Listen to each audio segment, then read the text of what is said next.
Amada igreja, com a paz do Senhor Jesus. Amém. Então, deixa eu fazer uma pergunta. Hoje é ceia?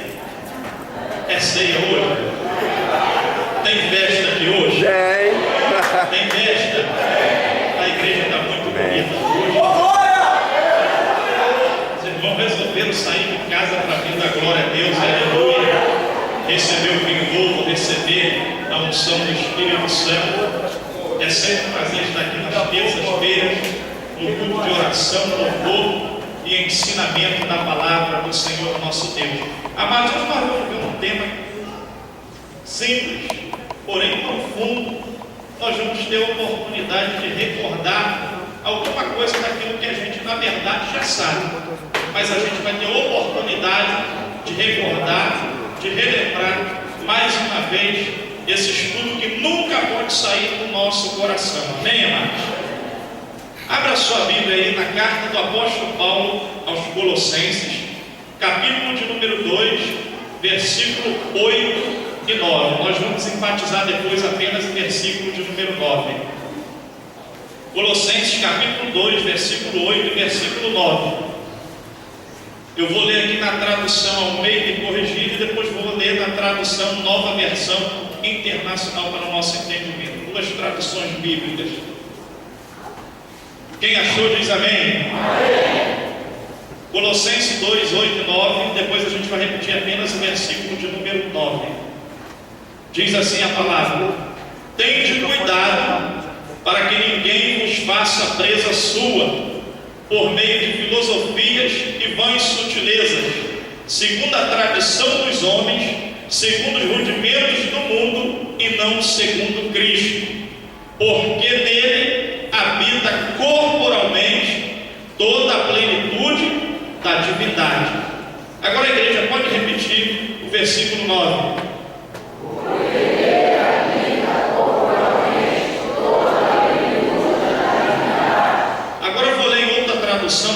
Na Nova Versão Internacional, versículo 8 e 9 diz assim: tenham cuidado para que ninguém os escravize a filosofias vãs e enganosas que se fundamentam nas tradições humanas e nos princípios elementares deste mundo e não em Cristo, pois em Cristo habita corporalmente toda a plenitude da divindade.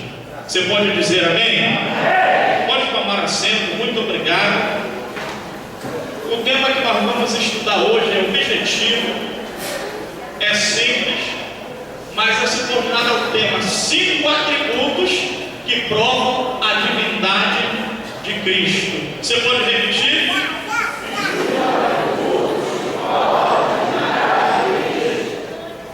Se é uma coisa, irmãos, que as seitas sempre gostam de fazer, é tentar negar a divindade do Senhor Jesus Cristo. Jesus é chamado de Senhor cerca de 21 vezes só no Novo Testamento.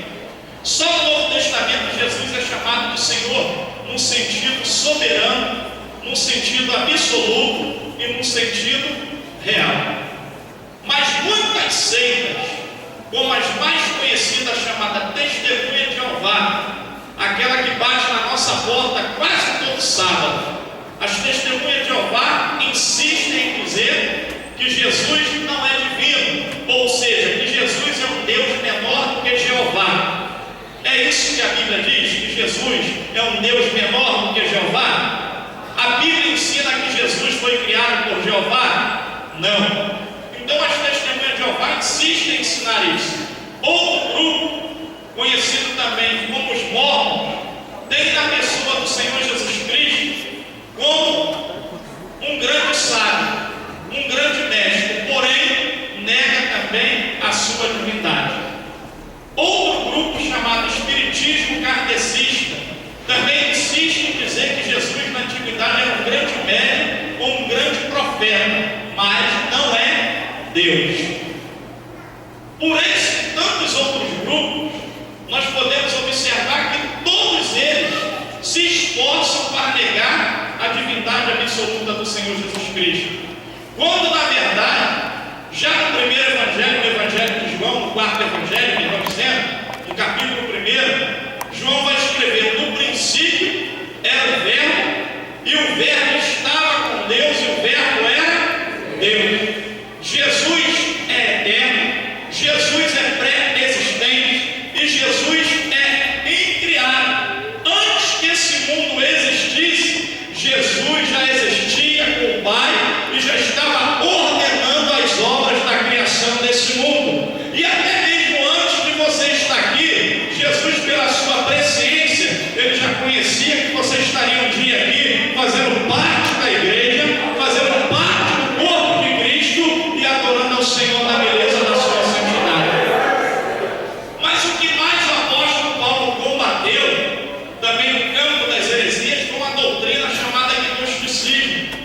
que era o gnosticismo? O gnosticismo negava que Jesus tivesse se manifestado em matéria, ou seja, que Jesus tivesse carne e osso. Para eles, Jesus era um espírito em grau mais elevado. Foi por isso que Paulo escreveu dizendo que em Cristo habita toda a plenitude da divindade. O apóstolo João também escreveu que nós devemos acreditar no Cristo que se manifestou em carne. Ou seja, apesar de Jesus ter se manifestado em carne, quando Jesus esteve nesse mundo, ele provava de duas naturezas. Jesus possuía a natureza divina e Jesus possuía a natureza humana. Quando Jesus desceu do céu para a terra, ele não deixou de ser Deus. E quando ele subiu novamente para o céu, ele não deixou de ser homem. É por isso que Paulo diz, em 1 Timóteo 2,5, que só há um intercessor entre Deus e os homens, Jesus Cristo, homem. Então, Jesus continua sendo verdadeiro Deus e verdadeiro homem. Você pode glorificar a Deus por essa palavra? Pode adiantar aí, meu querido, para a gente mergulhar um pouquinho na palavra. A introdução do estudo de hoje vai dizer: o processo da encarnação revelou não apenas a humanidade perfeita de Cristo, mas também a divindade poderosa do Emanuel, ou seja, o Deus conosco. Vale a pena a gente fazer uma observação aqui. Eu sei que às vezes é difícil da gente compreender uma pessoa que possui duas naturezas distintas. Jesus possuía natureza divina e natureza humana. Vale a pena a gente fazer alguns exemplos aqui. Vocês conhecem muito bem. Quando Jesus adormeceu dentro daquele barco e soprou uma grande tempestade contra aquele barco, o Jesus humano estava fazendo o quê? Dormindo. Aí os discípulos ficaram apavorados e correram e falaram: mestre, socorre, porque nós vamos perecer. Jesus desperta do sono e com autoridade ele fala: vento, cala e mar, sossega. E tudo sossegou e se fez grande bonança. Ou seja, o Jesus que estava dormindo na polpa do barco era o Jesus humano, mas o Jesus que acordou e acalmou a tempestade é o Jesus divino. Deixa eu dizer algo para você: embora a tempestade às vezes possa estar grande na tua vida, parece até que Jesus está dormindo, mas ele não está dormindo não, meu filho. Ele está no controle de todas as coisas, e Jesus, quando se levanta, milagres acontecem. Jesus, quando se levanta, os enfermos são curados. Quando Jesus se levanta, os demônios são expulsos e o nome dele é glorificado no céu e na terra. Mas vamos mais um exemplo. Você se lembra do Jesus que foi lá para a cidade de Betânia? O Jesus foi lá para a cidade de Betânia, irmão, até chorou. A Bíblia diz em João 11:35, Jesus chorou. Ele viu o seu amigo Lázaro morto. O Jesus humano chorou. Lázaro, seu amigo, estava morto. Mas aquilo não ia durar por muito tempo. Um milagre estava para acontecer. O Jesus humano chorou, mas daqui a pouco o Jesus divino ora ao Pai e recebe aquela autoridade que ele tinha junto com o Pai, chega no sepulcro e fala: Lázaro, vem para fora. Olha o Jesus divino entrando em cena. E a Bíblia diz que Lázaro ressuscitou dentre os mortos. Quando Jesus fala, milagres acontecem. Você glorifica o Senhor. E o que dizer de Jesus, irmão, na tentação do deserto? Satanás acabou de tentar Jesus, 3 tentativas erradas. Falhou na primeira, falhou na segunda, falhou na terceira. Depois da terceira tentativa, vale a pena lembrar que Satanás tentou Jesus humano, aquele que estava fragilizado pelo cansaço e pela fome. Mas quando acabou o período da tentação, a Bíblia diz que os anjos de Deus vieram e o serviram. O lado divino de Jesus sendo revelado. Você pode glorificar a Deus? Jesus é aquele que recebe adoração na terra.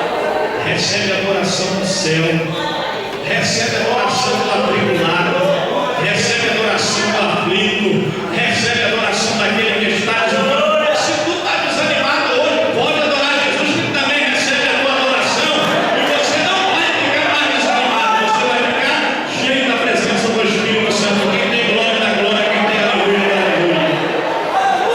Então o processo da encarnação revelou não apenas a humanidade perfeita de Cristo, mas também a divindade poderosa do Emanuel.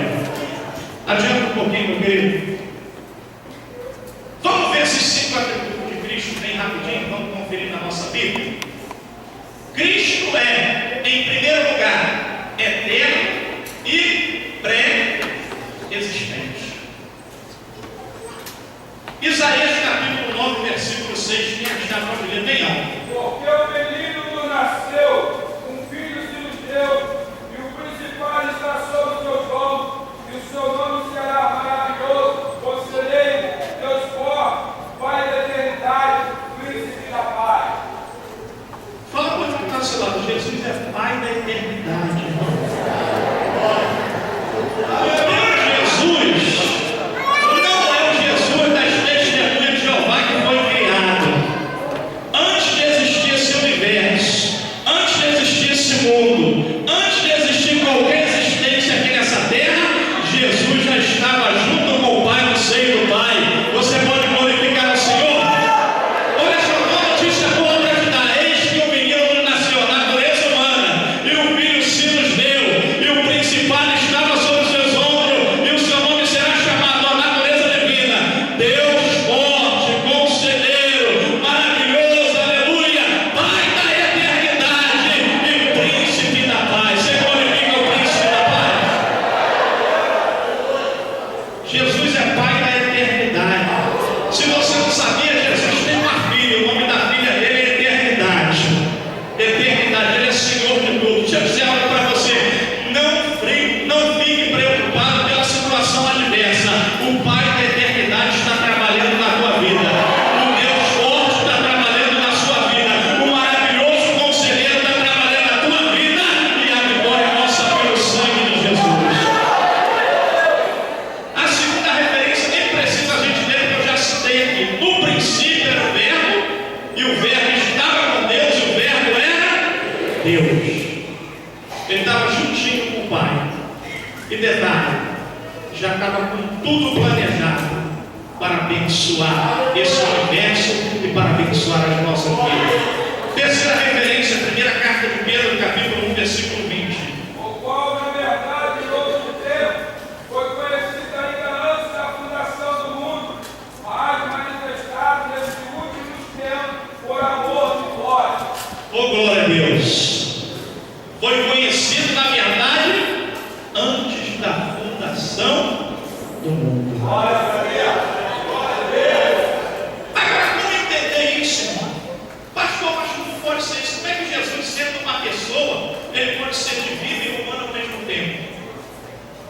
O Jesus humano, irmão, ele foi gerado por obra e graça do Espírito Santo do ventre de uma virgem chamada Maria, o Jesus humano. Mas o Jesus divino, ele já existia na eternidade junto com o Pai. Então, ele não foi pego de surpresa, não foi criado, e ele estabeleceu tudo para nós. Deixa eu dizer algo para você: aquilo que ninguém poderia fazer, o Senhor Jesus fez por nós. Ele assumiu uma forma humana, uma forma de servo, para que pelas suas pisaduras nós fôssemos sarados. Você se lembra quando escreveu o apóstolo Paulo? Eu quero recitar essa passagem para você. O primeiro atributo, ele é eterno e pré-existente. Mas teve um momento na vida de Jesus, no seu ministério, que ele abriu mão temporariamente da glória que ele tinha com o Pai. Não é verdade, irmão Celso?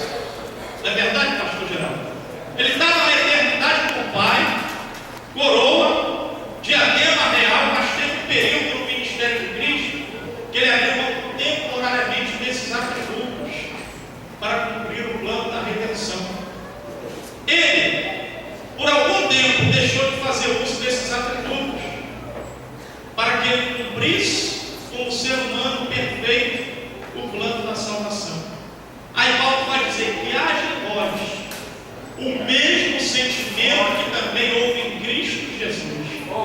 que sendo Deus não teve por usurpação que ser igual a Deus, mas esvaziou-se a si mesmo, assumindo a forma de servo, tornando-se em semelhança de homem. Você já parou para analisar isso? O forte se fazendo fraco, o rico se fazendo pobre, o todo-poderoso se fazendo fragilizado, aquele que tinha a coroa de glória recebendo uma coroa de espinho, aquele que recebia a mais alta adoração da hierarquia celestial recebendo a humilhação na cruz do Calvário. Mas depois que Jesus passou pelo plano da humilhação, ele recebeu uma nova fase no seu ministério. Aí Paulo continua: pelo que Deus o exaltou soberanamente, aleluia, e lhe deu um nome que está acima de todo nome, para que ao nome de Jesus se dobre todo joelho dos que estão no céu, na terra e debaixo da terra, e toda língua confesse que Jesus Cristo é o Senhor, para a glória de Deus Pai. Você pode confessar que Jesus Cristo é o Senhor? Você pode dar um minuto de glórias ao nome dele? Quem glorifica e exalta o nome dele? Jesus Cristo é o Senhor, para a glória de Deus Pai. Eu quero fazer uma observação aqui antes da gente prosseguir o estudo. Irmão, a nossa vida é parecida. Não quero dizer que a nossa vida é parecida com a vida de Cristo no sofrimento. Não, o sofrimento de Cristo foi único, insubstituível. Mas em alguns aspectos, a nossa caminhada cristã é parecida com o ministério de Cristo. Se eu perguntasse olha aqui, quem quer ser exaltado? Muita gente vai levantar a mão e dizer: eu quero ser exaltado. E não estou dizendo que você está errado por isso. Mas Jesus, antes de ser exaltado, ele passou pela provação, ele passou pela humilhação. Maravilha! E engana-se quem pensa que a humilhação de Cristo começou na cruz do Calvário. Negativo. A humilhação de Cristo começou quando ele abriu mão de toda a glória que ele tinha junto do Pai, para assumir uma forma de servo, assumir uma forma semelhante à nossa. Aonde eu quero chegar? Quanta gente metida no meio do povo de Deus, nariz em pé, pensando que é alguma coisa, pensando que é grande, pensando que faz, pensando que é insubstituível, porque tem um estudozinho melhor, faz acepção de pessoa na casa de Deus, porque tem um carro melhor, faz acepção na obra de Deus, anda de nariz em pé. Mas deixa eu dizer uma coisa: quem se humilha é quem Deus exalta, e quem se exalta é quem Deus abate. E deixa eu dizer para você: se você quer realmente se exaltar, entenda que primeiro você precisa passar pelo processo da humilhação, para depois você receber a exaltação que vem do alto da Deus. Fala para o irmão que está do seu lado. Primeiro Jesus recebeu a cruz,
gente se orgulha de tudo, né? Meu irmão constrói, tem ser humano no modo geral. Constrói uma casa e fica orgulhoso pela casa que construiu. Nada mais. Cristo é criador desse universo todo aqui. Já parou para pensar nisso? Você olha lá para aquela floresta bonita, a mão de Deus está ali. Você olha lá para o oceano, a mão de Deus está ali. Você olha para esse crente bonito que está do seu lado, a mão de Deus está ali também. Você olha lá para o universo, lá para o Japão, a mão de Deus está lá no Japão também. Você olha lá para Israel, estão jogando bomba lá em Israel está jogando bomba para o outro lado, mas a mão de Deus está sobre todo lugar. Por quê? Cristo é criador de tudo. Vamos ver João capítulo 1, versículo 3 e Colossenses 1,16.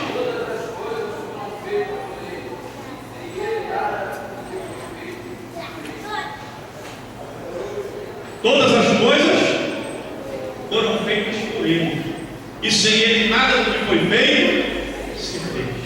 A segunda referência, quem pode ler? Porque nele foram criadas todas as coisas que há no céu e na terra, visível e invisível, sejam tronos, sejam dominação, sejam principados, sejam potestades. Tudo foi criado por Ele e para Ele. Tudo foi criado por Ele e para. Deixa eu fazer uma observação aqui. Você sabia que o que você tem não é teu? É verdade. Tem gente aí brigando por tudo, irmão. O que você tem não é teu, foi Deus que te deu. Aleluia! Você é mordomo daquilo que Deus te deu. Você se lembra da passagem do rico insensato? O rico insensato pensava até que a alma era dele. Jesus chamou a atenção dele na parábola. Não é verdade? Jesus falou para ele: louco, essa noite pedirão a tua alma que não tem preparado, para quem será? Tem vez em quando as pessoas aí brigando por tudo, irmão. É verdade. Briga por bens materiais. Você já viu briga de irmãos por causa de bens materiais? O pai e a mãe vão para a eternidade, os filhos começam a brigar por causa da herança que ficou. Ninguém quer saber de Jesus, mas estão brigando por causa da herança. E o que fizer no sentido espiritual da igreja? Um monte de gente brigando por credencial, por cadeira, por cargo. Eu quero ver você brigar para pregar o evangelho e fazer a obra de Deus. Para você estar fazendo a obra de Deus, tem alguém falando mal de você, você está ali fazendo a obra de Deus. O Cristo é criador de tudo, Cristo é sustentador de tudo, Cristo é o sustentador da minha vida, Cristo é o sustentador do meu ministério. O couro está comendo e você está lá cantando assim: se lá para o deserto, o Senhor me quer mandar, eu vou. Aí é que eu quero ver, meu irmão. Agora esse negócio de ficar brigando, irmão, quem vai pregar domingo? Quem vai pregar na festa?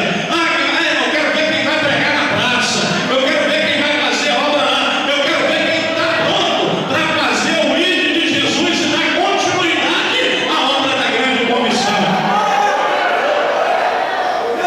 Então não pense que tudo que está aqui é Deus, porque não é. Vem de Deus para você. Porque nele foram criadas todas as coisas. Principados, potestades, tudo foi criado por Ele e para Ele. Deixa eu fazer só mais uma observação aqui nesse ponto, irmão. O teu trabalho na obra de Deus é para agradar a Cristo ou você mesmo? Estreitou. Agora você quer descobrir se o crente é fiel mesmo? Tira o cargo dele e vê se ele continua fazendo a obra com alegria. Meu Deus! Tira o cargo dele e vê se ele vai continuar fazendo a obra com alegria. Se continuar fazendo a obra com alegria, esse cara é de Deus. Irmão, começou a fazer biquinho, pirracinha, tem que passar lá no Getsemane, passar um óleo no giro e dar uma surra nele, que está precisando descer na casa do oleiro para receber o vinho novo e para receber aquilo que Jesus estabeleceu. Não é verdade? É uma briga por causa de não. O Criador de tudo é o Senhor Jesus. Nós somos apenas mordomo e dispenseiros dos mistérios de Deus, do mistério da sua graça. É Ele que sustenta tudo, meu irmão. Enquanto você está fazendo a obra, Deus está te sustentando. Enquanto o vento está soprando lá na tua casa, Deus está te sustentando. Enquanto você está pensando que vai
Terceiro atributo de Cristo, você pode repetir bem forte.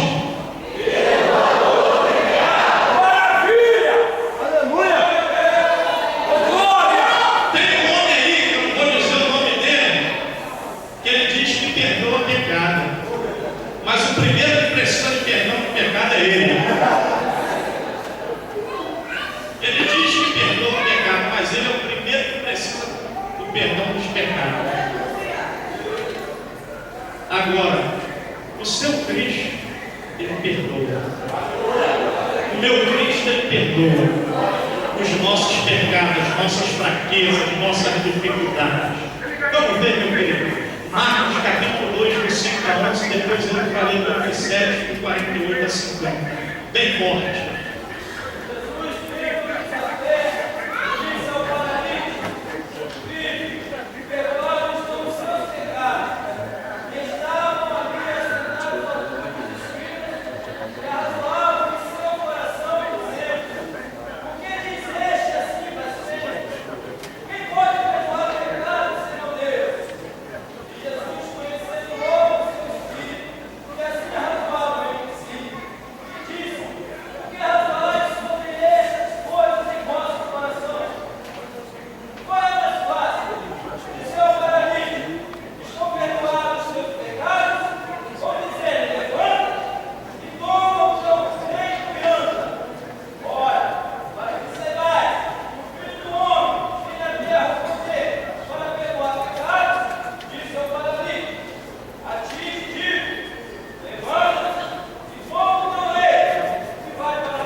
Não importa o que você cometeu, importa que se você se arrepender verdadeiramente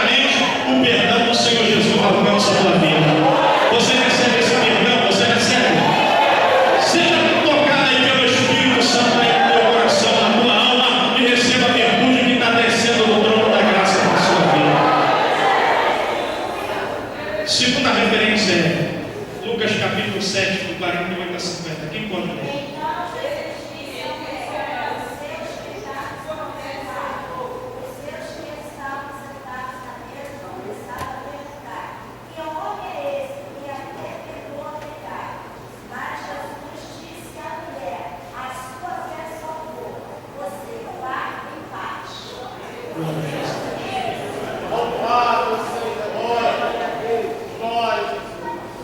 Essa história é bonita demais. A mulher pecadora que ungiu os pés de Jesus. Você se lembra quem convidou Jesus para Abraão? Quem foi que convidou Jesus para matar? Simão. Quem era Simão? Um doutor da lei. Alguém, é igual os crentes que tem no nosso meio, que conhece a Bíblia do Gênesis ao Apocalipse, mas na hora de praticar é um problema sério. É verdade. Deixa eu fazer uma observação aqui, irmão. A fé, ela não vem pelo acúmulo de conhecimento de uma pessoa a respeito de Deus, não. Tem pessoas que serão salvas com um folheto apenas, e outros não para o inferno conhecendo toda a Bíblia de ponta a ponta. Está ali Simão, doutor da lei. O camarada conhecia a Torá, a lei de Moisés, de trás para frente, de frente para trás. Quando aquela mulher entrou ali, na mente dele ele já falou: se esse homem realmente fosse profeta, ele saberia quem está lhe tocando. E tem gente assim no nosso meio. Aquela irmã de novo, não, quem és tu para julgar? Você é a lei.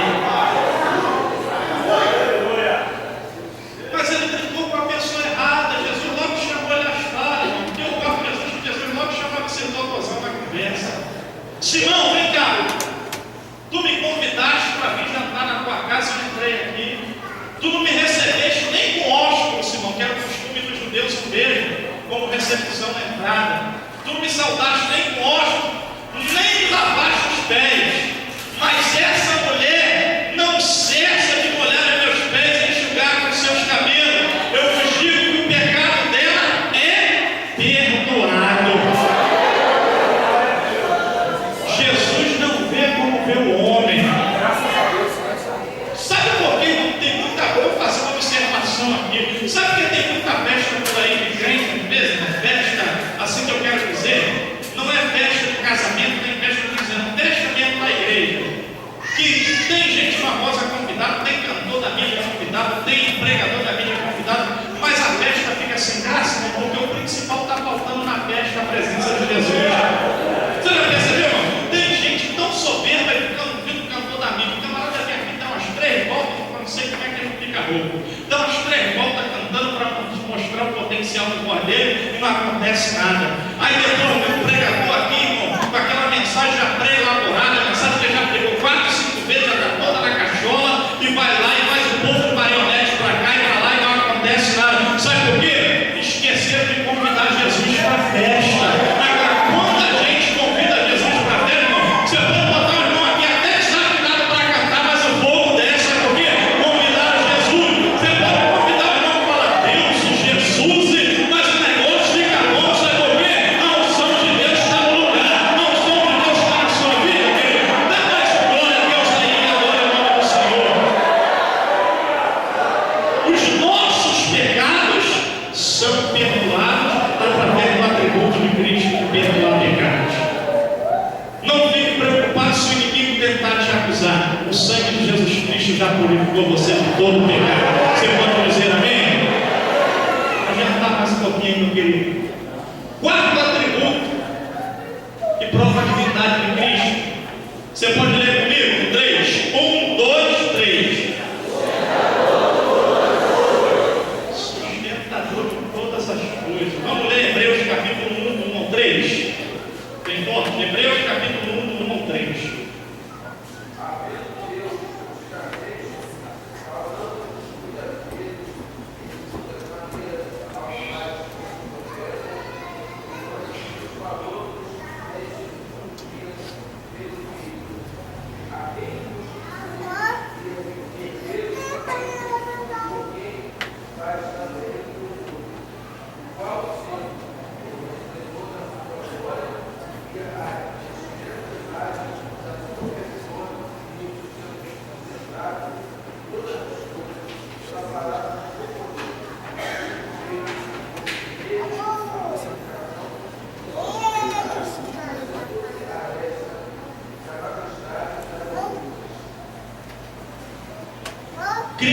sustentador de todas as coisas. Na criação do universo, Ele sustentou a criação pela sua palavra, pelo seu poder e pelo atributo que só Ele possui, que é o atributo da divindade. E além de Ele sustentar todas as coisas na obra da criação, é Ele que sustenta a minha vida, é Ele que sustenta a sua vida. É Ele que sustenta o teu ministério, meu irmão. O nosso grande problema é que muitos estão esquecendo de levar Jesus para o meio.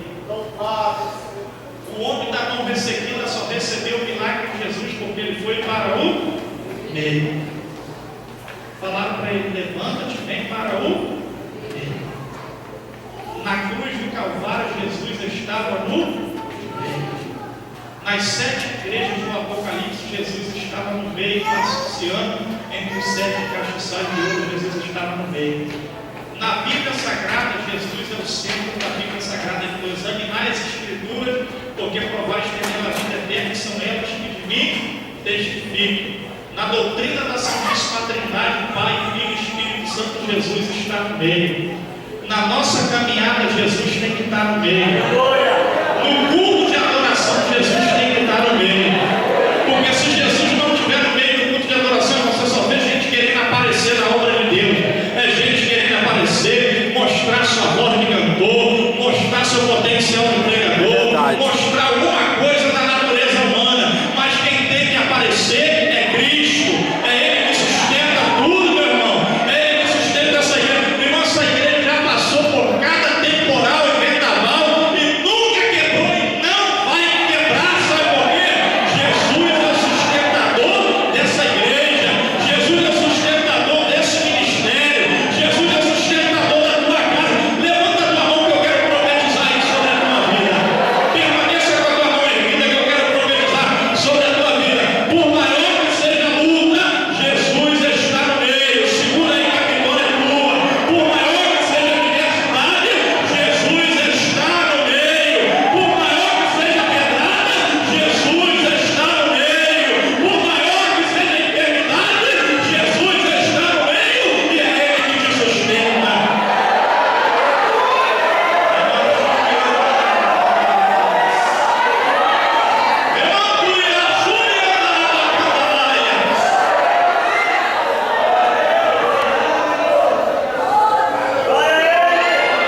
De vez em quando o vento sopra, a gente pensa que vai cair, mas Jesus está no meio, sustentando todas as coisas pela sua palavra.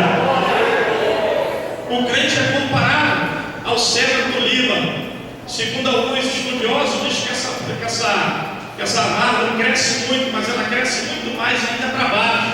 E quando dá aquele temporal, aquele vento forte, aquele cedro balança, vai quase no chão, mas quando o vento termina de passar, ele volta novamente para o seu lugar e permanece ali no seu lugar. Assim é a nossa vida. De vez em quando o vento sopra o vento lá na família, sopra o vento no casamento, sopra o vento no emprego, sopra o vento no ministério, mas Jesus está lá segurando a nossa mão lá. O vento está soprando, mas Jesus está sustentando a nossa vida. Jesus está sustentando a nossa casa. Jesus está sustentando a nossa família e nós não vamos perecer.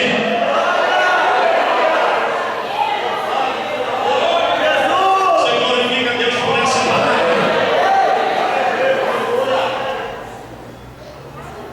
Os hereges tentam dizer que Jesus não é Deus. Perda de tempo deles. A Bíblia está repleta de referência dizendo que Ele é. E eu quero fazer uma pergunta para você. Uma pergunta que Jesus também fez para o seu colégio apostólico, lá nas partes de Cesareia de Filipe. Quem diz os homens ser o filho do homem? Pergunta para o irmão que está do seu lado. Com muito carinho, pergunta para ele: irmão, quem é Jesus para você?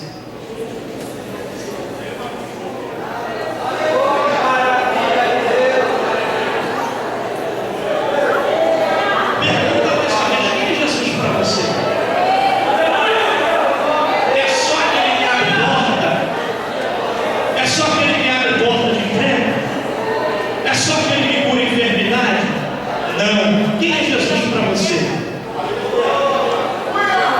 Se você pudesse perguntar para Daniel, ele ia dizer para você: é aquele que fecha a boca do leão. Se você perguntasse para Sadraque, Mesaque e Abednego, ele ia dizer: é aquele que passeia na fornalha de fogo ardente. Se você pudesse perguntar para João Batista, ele ia dizer para você: é o Cordeiro de Deus que tira o pecado do mundo. Se você pudesse perguntar para João, lá na ilha de Páscoa, ele vai dizer: é aquele que tem os olhos como chama de fogo, aleluia, e os seus pés são como latão reluzente. Se você pudesse perguntar para Davi, ele vai dizer para você: é o inspirador dos cantos, é o inspirador dos profetas. Se você pudesse perguntar para Isaías, ele vai dizer: ele é aquele que levou as nossas dores, as nossas enfermidades, o castigo que nos faz amar estava sobre ele, aleluia, e pelas suas pisaduras nós fomos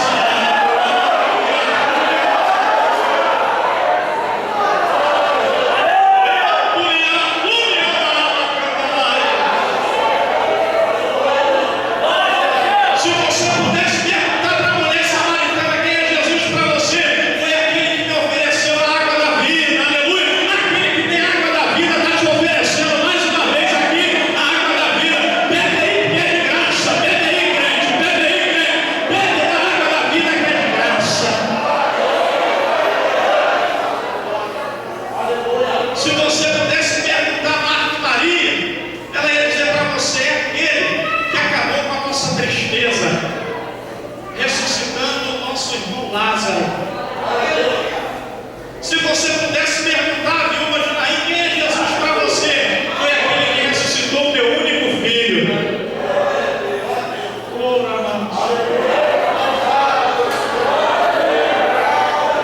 Quem é Jesus para você, igreja? Quem é Jesus para você, ministério? Quem é Jesus para você, pastor Robson? Quem é Jesus para você, ministério da igreja?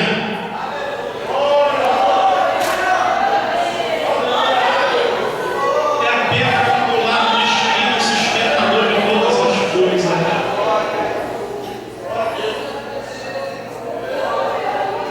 Por que parar? Por que desistir? Por que desanimar? O Espírito Santo hoje aqui está renovando muitas vidas aqui.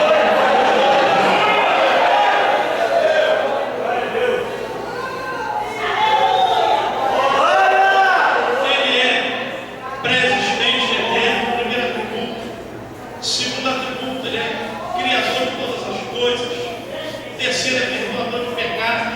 Quarto, é sustentador de todas as coisas. Você pensa que o teu pedido está esquecido? Você pensa que a tua oração está esquecida? Está não.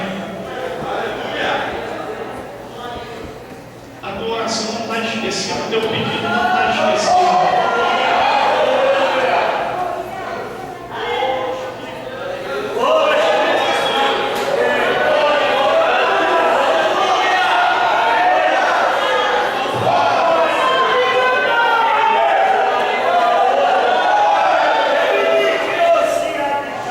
Tem gente aqui hoje nesse culto que só Deus sabe como o coração dele está.